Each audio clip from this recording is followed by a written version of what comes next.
Այսօր երկու համայնքում էլ ըստ էության անդրադարձել եմ Լոռու մարզում մեր հիմնական ընդդիմախոսներից մեկի կամ նրա քաղաքական թիմի մտքի գոհարներին մի այդպիսի արտահայտություն էլ նոր մեքենայում գալու ընթացքում լսեցի, այսինքն բառացի լսել եմ, որ այդ արտահայտությունը հնչել է տվյալ մարդու շուրթերից։ Հիմա կխնդրեմ օպերատորին տեսախցիկը պահեք այն գեղեցիկ դպրոցի վրա։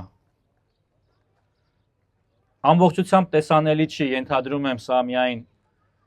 մարզադահլիճն է այստեղից երևում, բայց դպրոցը վերանորոգված է ամեն դեպքում։ Սա շատ կարևոր է եւ սիրելի քաղաքացիներ, մեզ համար կրթությունը Հայաստանում համար մեկ անելիքն է։ Մենք պիտի ամեն ինչ անենք, որ մեր երեխաները ստանան որակյալ կրթություն, պատշաճ կրթություն եւ դառնան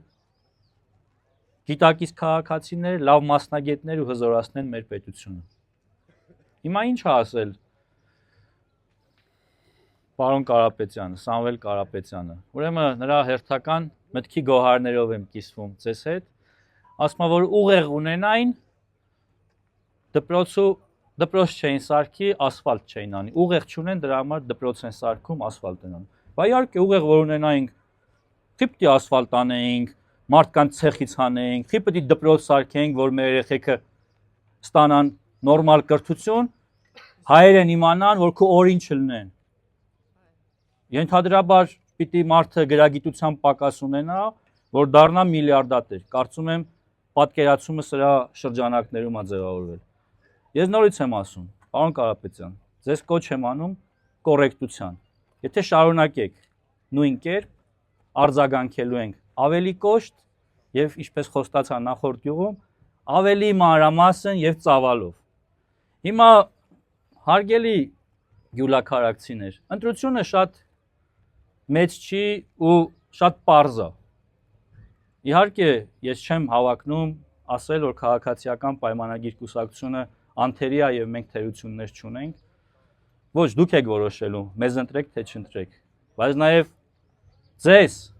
այսօր հնարավորությունը ընձեռված կշռադատել եւ ըստ այդն որոշում ընդունել։ Հիմա մենք ձեր շարքերի, ձեր ծոցից դուրս եկած մարդիկ ենք։ Ես, Տիկին Դավոյանը, մեր քաղաքական պարոն Նալբանդյանը, մեր քաղաքական թիմի մյուս ներկայացուցիչներ, ես իհարկե թող ինձ ներեն մնացած գործընկերները ներկայացնում են падգամավորի տեխնացուներին։ Բայց մի բան պարզ է։ Մենք շարունակում ենք լինել նույն պարզ ձեր համերկրացիները, Հայաստանի Հանրապետության քաղաքացիները։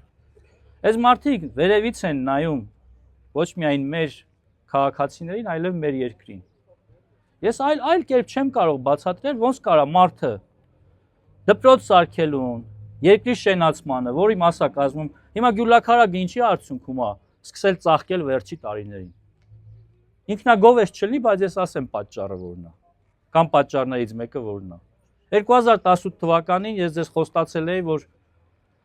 դեպի սոճուտ տանող ճանապարհը վերանորոգելու ենք։ Ես դա արել եմ, մեր քաղաքական թիմը արել է։ Մեր երկրի ղեկավարի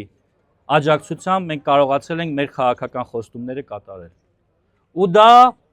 տնտեսական հսկայական էֆեկտ է բերել ձեր համայնքի զարգացմանը։ Այսօր գյուլաքարակը դարձել է տարածաշրջանի զբոսաշրջության կենտրոնը։ Հիմա այս մարդիկ, հա, ասֆալտ չպետք է անենք, որ ասֆալտ չանենք, ո՞նց է գնալու սոճուտում խաշուտ էիք, կարանք իմանանք։ Այդ մեր ասֆալտ արած ասֆալտի վրով չեք գնում։